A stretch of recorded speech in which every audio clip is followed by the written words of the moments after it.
नमस्कार, बहुत स्वागत है आपका। आप देख रहे हैं 2023 का महासंग्राम। मैं हूं आपके साथ ऋतु ज्ञानवानी। सबसे पहले बात जबलपुर से बड़ी खबर की, जहां मिट्टी धंसने से एक मजदूर की मौत हुई है। यह बड़ा हादसा हुआ है। एमपी के सबसे बड़े निर्माणाधीन फ्लाईओवर में हादसा हुआ है। चैम्बर निर्माण के दौरान मिट्टी धंसने से चपेट में 7 मजदूर आ गए। एक मजदूर की मौत हो गई, 6 घायल हो गए।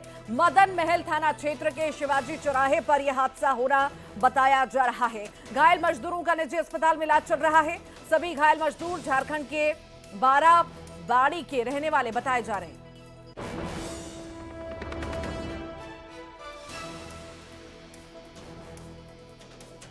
तो मिट्टी धंसने से मजदूर की मौत हुई है। यह बड़ा हादसा हुआ है और 7 मजदूर इसकी चपेट में आए हैं। एक मजदूर की मौत हो गई, 6 घायल बताए जा रहे हैं। ये बड़ा हादसा हुआ है। जबलपुर की हम बात कर रहे हैं। शिवाजी चौराहे पर यह हादसा होना बताया जा रहा है। फिलहाल सभी घायलों का इलाज जारी है। अस्पताल में इलाज सभी का चल रहा है। मिट्टी धंसने से यह बड़ा हादसा होना बताया जा रहा है। 6 लोग घायल हैं। ज्यादा जानकारी के लिए पवन हमारे साथ जुड़ गए हैं। पवन, आखिर किस तरह यह हादसा हुआ है? किन्हीं लापरवाहियों से हादसा हुआ और घायलों की स्थिति क्या है अभी? जी बिल्कुल ऋतु, ये पूरा घटनाक्रम जो है वो फ्लाईओवर मदन महल चौराहे का है, जहां पर निर्माण कार्य के दौरान चैम्बर बनाया जा रहा था और चैम्बर में नीचे मजदूर जो है वहां की मिट्टी निकाल रहे थे। इसी दौरान ऊपर की मिट्टी जो है वो धंस गई और उसमें मजदूर दब गए। 7 मजदूर नीचे काम कर रहे थे, जिसमें से 6 मजदूरों को तो घायल अवस्था में निकाल लिया गया, लेकिन एक मजदूर जिसे नहीं निकाला जा सका, उसका दम घुटने के कारण उसकी जान चली गई, उसकी मौत हो गई। फिलहाल इस मामले में जो कंपनी है, निर्माण करने वाली कंपनी, उसके खिलाफ में जांच की जा रही है। पुलिस ने मामला दर्ज करके जांच शुरू कर दी है। वहीं इस बात की भी पता लगाया जा रहा है कि चूक कैसे हुई और किस तरह की घटनाएं होने की आशंका बनी हुई है। फिलहाल स्थिति काबू में है और प्रशासन इसकी जांच कर रहा है। ठीक, बहुत बहुत शुक्रिया पवन जानकारी को साझा करने के लिए। चलिए बात करते हैं 2023 के महासंग्राम की। दिल्ली में कांग्रेस सीएसी की बैठक चल रही है और इससे पहले कांग्रेस के राष्ट्रीय प्रवक्ता पवन खेड़ा ने एक बड़ा बयान दिया है। खेड़ा ने उम्मीद जताई है कि आज उम्मीदवारों की लिस्ट जारी हो सकती है। यह बड़ी खबर इस वक्त आपको बता रहे हैं। पवन खेड़ा ने बड़ा बयान दिया। उन्होंने कहा है कि लिस्ट जो है उम्मीदवारों की जल्द जारी हो सकती है। जल्द मतलब आज ही जारी हो सकती है, ऐसे कयास लगाए गए हैं उनके द्वारा। सीएसी की बैठक चल रही है और नामों पर मंथन जो है हो रहा है और ऐसी जो है खबरें आ रही थी लगातार कि पितृपक्ष के बाद जो है सूची जारी हो सकती है। पर अब इसी बीच पवन खेड़ा ने बड़ा बयान दिया और उन्होंने कहा कि आज इस मीटिंग के बाद लिस्ट जारी हो सकती है। आखिर क्या कुछ उन्होंने कहा है, आइए सुनते हैं। मध्य प्रदेश को लेकर आप लोग काफी होपफुल हैं। आज मीटिंग भी है, टिकट पर चर्चा होनी है। कब तक लिस्ट आएगी और क्या अब मीटिंग अंदर हो रही है, देखते हैं कब तक खत्म होती है। उम्मीद है कि शाम तक लिस्ट आएगी। जो भी करना होगा हम करेंगे। मध्य प्रदेश को लेकर आप लोग काफी होपफुल हैं। आज मीटिंग भी है, टिकट पर चर्चा होनी है। कब तक लिस्ट आएगी और क्या अब मीटिंग अंदर हो रही है, देखते हैं कब तक खत्म होती है। उम्मीद है कि शाम तक लिस्ट आएगी। जो भी करना होगा। तो सीईसी की बैठक में एमपी पर मंथन लगातार जारी है। कांग्रेस मुख्यालय में यह बैठक हो रही है। बता दें आपको, बैठक हो रही है, चर्चा हो रही है। सीईसी की बैठक लगातार जारी है। एमपी चुनाव को लेकर यह बैठक हो रही है। बैठक में उम्मीदवारों के नाम पर मुहर लगेगी। कांग्रेस अध्यक्ष मल्लिकार्जुन खड़गे, सोनिया गांधी, राहुल गांधी, अधीर रंजन चौधरी, केसी वेणुगोपाल मौजूद हैं। कमलनाथ, रणदीप सुरजेवाला भी इस बैठक में मौजूद हैं।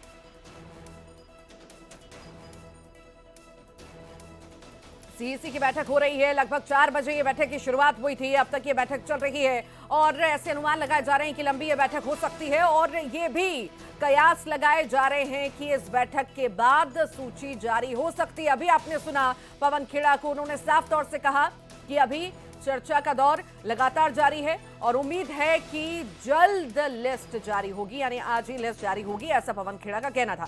ज्यादा क्या जानकारी है इसके लिए हमारे साथ सहयोगी अशरफ भी जुड़ गए हैं। अशरफ से बात करेंगे। अशरफ, सीईसी की बैठक लगातार जारी है, इसी बीच पवन खेड़ा ने बड़ा बयान भी दिया। उन्होंने कहा है कि चर्चा तो चल रही है पर यह संभावनाएं हैं कि आज ही सूची आ सकती है।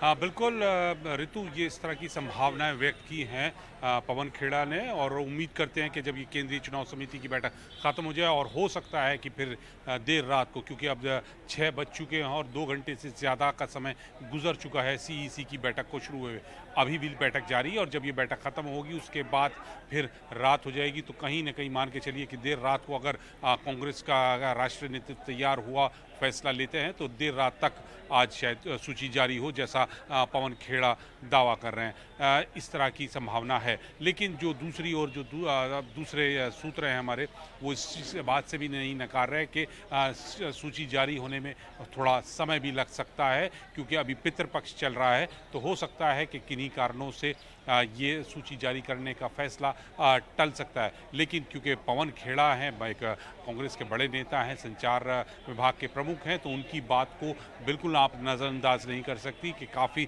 संभावना है कि देर रात को सूची जारी की जाए। और अगर सूची जारी की जाएगी तो करीब करीब 100 सीटों के आसपास की ये सूची होगी, जिसमें उम्मीदवारों के नाम होंगे, यानी कांग्रेस के चेहरा कौन होगा विधानसभा चुनाव में, वो तस्वीर साफ हो जाएगी। और उसी तस्वीर को साफ करने के लिए यहाँ करीब पिछले 2 घंटे से कांग्रेस मुख्यालय में केंद्रीय चुनाव समिति की बैठक जारी है, और नामों पर चर्चा की जा रही है। वो नाम जो स्क्रीनिंग कमेटी ने सीईसी में रखे हैं, यानी स्क्रीनिंग कमेटी ने जिन नामों को छांटा है, जिन दावेदारों को छांटा है, उन दावेदारों के बारे में यहाँ और उन सीटों को लेकर केंद्रीय चुनाव समिति के में चर्चा की जाए। पूरा जो राष्ट्रीय नेतृत्व है कांग्रेस का, वो यहाँ बैठा है।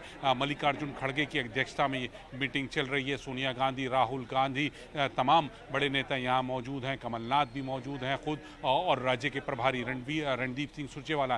तो ये लोग सब चर्चा कर रहे हैं।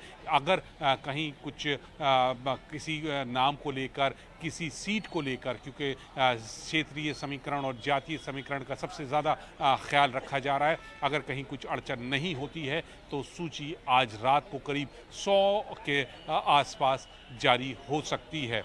अगर जारी नहीं हुई तो फिर ये कयास जो सूत्र हमारे दावा कर रहे थे कि वो पितृपक्ष के बाद ही जारी होगी।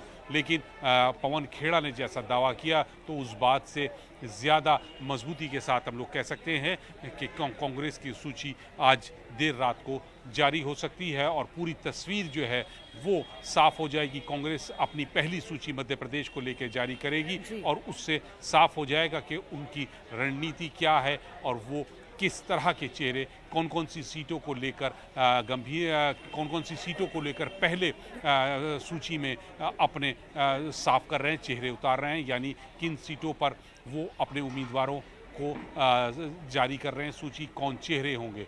ऋतु जी बहुत बहुत शुक्रिया अशरफ, जानकारी को साझा करने के लिए। आप लगातार नजर बनाए रखिए, आपसे अपडेट लेते रहेंगे। एमपी चुनाव में कांग्रेस 150 टिकट को लेकर मंथन कर रही है। 90 सीट पर सिंगल नाम है। अधिकांश पूर्व मंत्री और विधायकों को पार्टी फिर टिकट दे सकती है। तो वहीं 11 तारीख के बाद सूची जारी हो सकती है। बीजेपी ने इस पर तंज कसते हुए कहा कि कांग्रेस में बैठकों से टिकट तय नहीं होते। धड़ों में बटी कांग्रेस में सभी नेता अपनी अपनी सूची लेकर घूम रहे हैं। बीजेपी के आरोपों पर कांग्रेस ने कहा कि टिकट घोषित करने को लेकर हमारी बीजेपी से कोई प्रतिस्पर्धा नहीं है। जिससे भी टिकट मिलेगा वो जीतेगा। टिकट कब और किसे देना है ये आलाकमान तय करेगा। भारतीय जनता पार्टी इसको प्रतिस्पर्धा माने तो मानती रहे। हमारी प्रतिस्पर्धा उनसे टिकट्स की सूची को लेकर नहीं है। हमारी प्रतिस्पर्धा इस बात की है कि हमें 150 प्लस सीटें लाना है। माननीय कमलनाथ जी की जो स्ट्रेटजी है, जो नीतियां हैं, मैं समझता हूं जब जिस दिन पूरी टिकट क्लियर हो जाएंगे तो आप खुद ही महसूस कर लेंगे कि कांग्रेस कितनी सीटें लेकर आ रही है। देखिए, कांग्रेस में जिस तरह से जुतम पेजार चल रही है, दड़ों में बटी हुई कांग्रेस, गुटों में बटी हुई कांग्रेस, कबीलों में बटी हुई कांग्रेस, टुकड़ों में बटी हुई कांग्रेस तय नहीं कर पा रही है। कमलनाथ जी 6 महीने से चिल्ला रहे थे कि हम 6 महीने पहले सूची जारी कर देंगे। दिग्विजय सिंह जी 3 महीने पहले से बोल रहे हैं कि हम सूची जारी कर देंगे। पर उन पे जो गुट हैं वो हावी है एक दूसरे में। हर गुट अपनी अपनी सूची लेके चल रहा है, इसीलिए उनकी सूची जारी नहीं हो पा रही है। भोपाल से बड़ी खबर की बात कर लेते हैं। थोड़ी देर में बीजेपी की बड़ी बैठक होने जा रही है। प्रत्याशियों की सूची आने के पहले बीजेपी में यह बैठक का दौर जो है शुरू हो चुका है। बीजेपी के वरिष्ठ नेता, संगठन प्रभारी मौजूद रहेंगे। बैठक में शामिल होने के लिए प्रदेश प्रभारी भूपेंद्र यादव, संयोजक नरेंद्र सिंह तोमर, प्रदेश अध्यक्ष वीडी शर्मा बीजेपी दफ्तर पहुंच चुके हैं और ये बैठक की शुरुआत होगी। ज्यादा जानकारी के लिए शैलेंद्र भदौरिया हमारे साथ जुड़ रहे हैं। शैलेंद्र, बीजेपी की बड़ी बैठक आज होने जा रही है, दिग्गज भी इसमें शामिल होंगे, कितनी खास कितनी अहम? गले मिलते थे और ये और वो फल देते थे।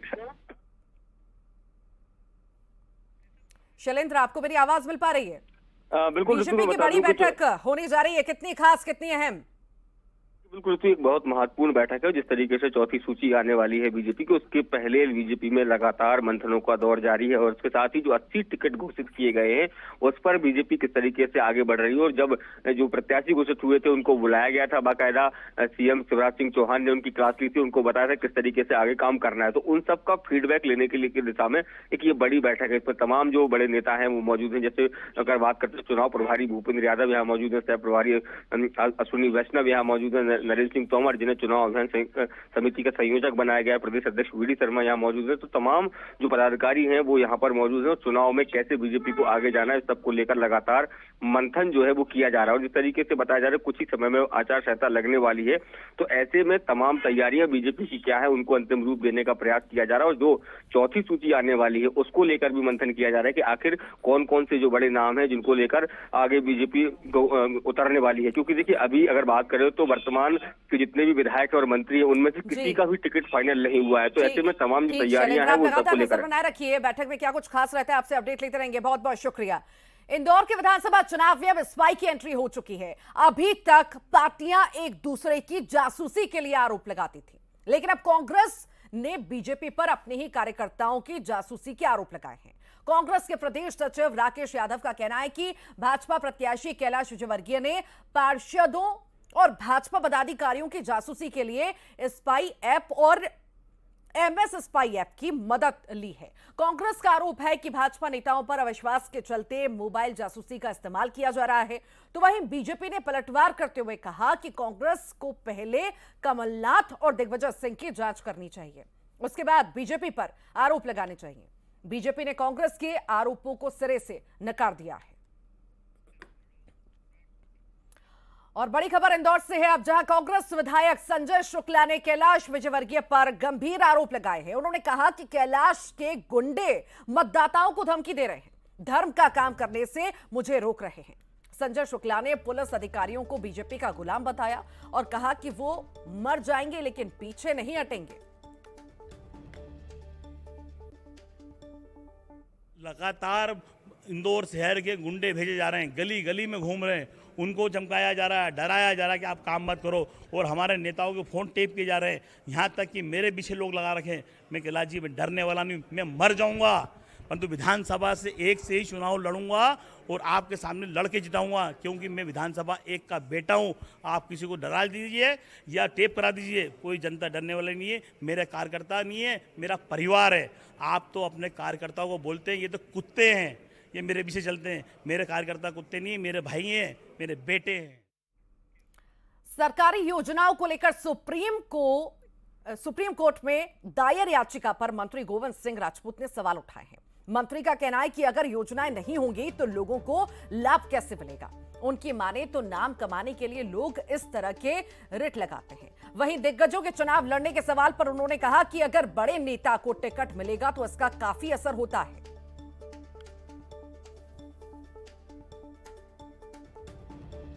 निर्णय आज सुप्रीम कोर्ट में एक याचिका दायर हुई है कि ये जो घोषणाएं हैं जो जनता तक जाती हैं मंत्रियों मुख्यमंत्री प्रधानमंत्री के द्वारा, इन पर रोक लगनी चाहिए। ये तो एक मजाक वाली रेट है। सरकार होती है, मुख्यमंत्री होते हैं, प्रधानमंत्री जी होते हैं, आखिर घोषणाएं नहीं करेंगे तो जन जन तक, आम आदमी तक उस योजना की ना जानकारी होगी ना लाभ मिलेगा।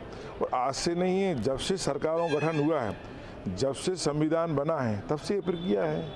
ये तो अपने थोड़ी सी शौक के लिए, वाहवाही के लिए, नाम के लिए इस प्रकार के लोग रेट लगाते हैं। भाई साहब, एक सवाल हो रहा है कि भाजपा की जो दूसरी सूची आई थी उसमें बड़े बड़े लोगों को जो है टिकट दिया गया है, केंद्रीय मंत्रियों को, सांसदों को। आपको क्या लगता है कि इन टिकटों से चुनाव पर असर पड़ेगा, कहीं ना कहीं ये भाजपा के फेवर में रहेंगी? 100%। क्या होता है कि बड़ा नेता कोई चुनाव लड़ेगा तो आसपास में इसका असर होता है। और जितने भी लोगों को टिकट मिले हैं वो सब जनाधार वाले लोग हैं, डिफाल्टर लोग नहीं हैं।